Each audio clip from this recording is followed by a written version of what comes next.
Class 9th motion chapter का NCERT का ये टॉपिक है यूनिफॉर्म सर्कुलर मोशन, जिसे आपके लिए समझना बहुत ज्यादा जरूरी है क्योंकि इससे भी क्वेश्चंस आते हैं, 1-2 मार्क्स के आ ही जाते हैं। तो फिर आप अगर नहीं समझेंगे तो फिर आपको प्रॉब्लम होगी लिखने में। तो प्रॉब्लम क्यों क्रिएट करना, आप इसे समझ लीजिए। बहुत ही इजी लैंग्वेज में आप लोगों को समझा रहा हूँ, कोई टेंशन लेने की जरूरत नहीं, रटने की जरूरत नहीं पड़ेगी। देखिए यूनिफॉर्म सर्कुलर मोशन क्या होता है, ठीक है। When an object moves in a circular path, okay, with uniform speed, जब कोई ऑब्जेक्ट सर्कुलर पाथ में घूमती है, ठीक है, सर्कुलर पाथ में, गोल, ओके, सर्कुलर पाथ में घूमती है, ठीक है, यूनिफॉर्म स्पीड से, कांस्टेंट स्पीड से, ओके, एक लगातार जो स्पीड है ना वो कांस्टेंट स्पीड से वो घूम रही है, ठीक है, तो उसके मोशन को बोला जाएगा यूनिफॉर्म सर्कुलर मोशन, ठीक है। जैसे जो आपने वो देखा होगा ना मौत का कुआं, ओके, जिसमें जो बाइकर है वो आता है एकदम स्टंट करते हुए, पूरा एकदम बाइक चलाते रहता है, कार भी वहां पर ऐसे ऐसे चलाता है मौत के कुआं में। तो वो जो मोशन होती है ना बच्चों, ऐसे गोल गोल गोल गोल ऐसे घुमाई जाती है, ओके, तो वो है यूनिफॉर्म सर्कुलर मोशन। उसी तरीके से मेरी गो राउंड जो होती है, ऐसे ऐसे जो बच्चे लोग झूलते रहते हैं, आप लोग झूलते हो ना मेरी गो राउंड में ऐसे ऐसे, तो मेरी गो राउंड की जो मोशन होती है ना बच्चों, वो भी होती है यूनिफॉर्म सर्कुलर मोशन, ओके।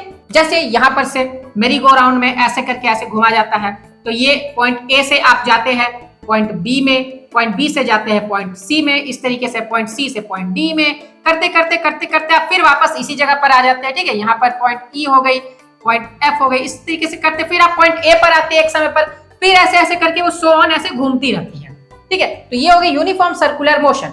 अब देखिए बच्चों इसमें समझने वाली चीज क्या है, इससे क्वेश्चंस क्या क्या आते हैं। तो देखिए इसमें हम लोगों को ये चीज आएगी कि यूनिफॉर्म सर्कुलर मोशन में हम लोगों को एवरेज वेलोसिटी कैसे निकालनी है। तो देखिए इसके लिए आप लोगों को समझना होगा डिस्टेंस और डिस्प्लेसमेंट। डिस्टेंस और डिस्प्लेसमेंट मैंने आप लोगों को अपनी पहले की वीडियोस में भी बताया है, शॉर्ट में मैं यहाँ पर बता देता हूँ। डिस्टेंस मतलब होता है टोटल डिस्टेंस कवर्ड, ठीक है, कितना डिस्टेंस, कितना दूरी वो तय किया, ओके, वो हो गया डिस्टेंस। लेकिन डिस्प्लेसमेंट मतलब होता है द शॉर्टेस्ट पाथ, सबसे शॉर्टेस्ट रास्ता कहीं पर पहुंचने के लिए, वो होता है डिस्प्लेसमेंट। जैसे यहाँ पर आप समझिए, जैसे इस जगह पर आप समझिए, यहाँ पर मैं आप लोग को समझा रहा हूँ, जैसे यहाँ है, ठीक है, ये पॉइंट ए है, ये बी है, ये सी है। अगर आपको यहाँ पर से ए से सी में आना है, तो अगर बीच में मान लीजिए कि घर वगैरह है, बहुत सारी चीजें हैं, ओके, और यहाँ से ऐसे रास्ता है, तो आप क्या करेंगे, आप ऐसे आएंगे, ए से बी में आएंगे, बी से सी में जाएंगे, ऐसे इस तरीके से। तो ये हो गई आपकी डिस्टेंस, ओके, ये हो गई आपकी डिस्टेंस। ये आप ऐसे ऐसे ऐसे ऐसे रास्ता बना हुआ तो आप ऐसे ऐसे आए। अब देखिए डिस्प्लेसमेंट क्या होता है, सबसे शॉर्टेस्ट पाथ, किसी जगह पर पहुंचने के लिए जो सबसे शॉर्टेस्ट पाथ होता है ना, वो होता है डिस्प्लेसमेंट। तो देखिए ए से सी तक पहुंचने के लिए सबसे शॉर्टकट रास्ता ये वाला है, ये देखिए ये, ओके।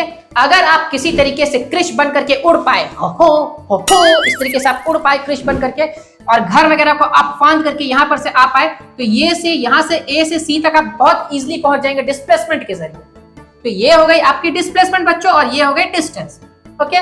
तो यहाँ पर आप देखिए मेरी गो राउंड में एक पॉइंट पर आप ए पर है, उसके बाद यहाँ पर से देखिए ऐसे, तो ये हो गई आपकी, यहाँ से जैसे आप जब आ रहे हैं ये, तो ये हो गई आपकी डिस्टेंस। यहाँ से यहाँ तक पहुंचने की सबसे शॉर्टेस्ट पाथ क्या है, ये वाली, ये, तो ये हो गई आपकी डिस्प्लेसमेंट, ओके बच्चों। अब देखिए बच्चों यहाँ पर डिस्टेंस सबसे पहले देखते हैं।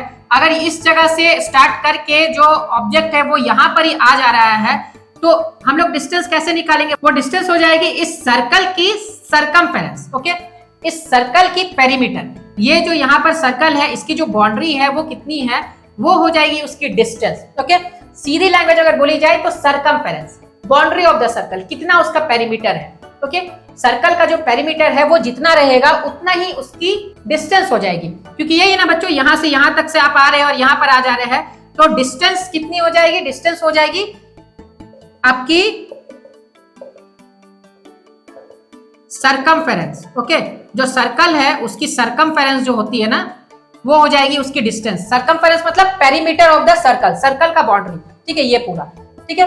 तो distance is equal to circumference. तो यहाँ पर वो डिस्टेंस क्या हो जाएगी, 2 पाई आर। आपको पता है बच्चों सरकमफेरेंस का formula, circumference is equal to 2 pi are, okay. तो 2 पाई आर, यही यहाँ पर एक चीज और नोट करने वाली है, इसकी डिस्प्लेसमेंट जो है ना बच्चों वो 0 हो जाएगी। क्यों 0 हो जाएगी, क्योंकि वो चीज यहाँ से ट्रेवल कर करके यहाँ पर फिर आ जा रही है, इसी जगह पर आ जा रही है, तो शॉर्टेस्ट पाथ तो बची ही नहीं, उसी जगह पर आ जा रही है, तो डिस्प्लेसमेंट 0 हो जाएगी, ठीक है। तो याद रखिएगा कि अगर कोई चीज मूव करते हुए अपनी जगह पर वापस आ जाती तो डिस्प्लेसमेंट 0 हो जाती है। यहाँ से कोई यहाँ पर आया, फिर यहाँ से यहाँ पर ही आ गया, तो इस केस में यहाँ पर भी डिस्प्लेसमेंट 0 हो जाएगा, ओके। अब देखिए बच्चों इसकी एवरेज स्पीड कैसे निकालेंगे। एवरेज स्पीड आपको पता है speed is equal to distance by time. तो डिस्टेंस कितना है, डिस्टेंस है 2 pi are, okay, by t time. तो ये फॉर्मूला है यूनिफॉर्म सर्कुलर मोशन की एवरेज स्पीड की, ये फॉर्मूला है 2 पाई आर बाय टी। इसके बेसिस पर आप न्यूमेरिकल्स बना सकते हैं। सिंपल आपको इसमें वैल्यूज पुट करना है, पाई का 22/7 और रेडियस आपको पुट करना है, टाइम टेकन कितना लग रहा है वो आपको पुट करना है, इजीली न्यूमेरिकल्स बन जाएंगे। और टेंशन लेने की जरूरत नहीं है बच्चों, मैं आप लोगों को आने वाले वीडियोस में न्यूमेरिकल्स भी बताने वाला हूं। तो आने वाले वीडियोस को देखने के लिए हमारे चैनल को सब्सक्राइब जरूर कर लीजिए। क्लास 9th और क्लास 10th के इसी तरह के टॉपिक्स को मैं बहुत इजी लैंग्वेज में समझाता हूं और एनसीईआरटी को मैं कवर करता चलता हूं। ये एनसीईआरटी की है ना। वीडियो को कर दीजिए लाइक, और अगर आपके मन में कोई भी डाउट रह गया है या आप किसी टॉपिक पर वीडियो चाहते हैं तो मुझे कमेंट बॉक्स में जरूर लिखिए। फिर मिलते हैं हम लोग एक नए वीडियो में, तब तक के लिए बाय बाय बच्चों, टेक केयर।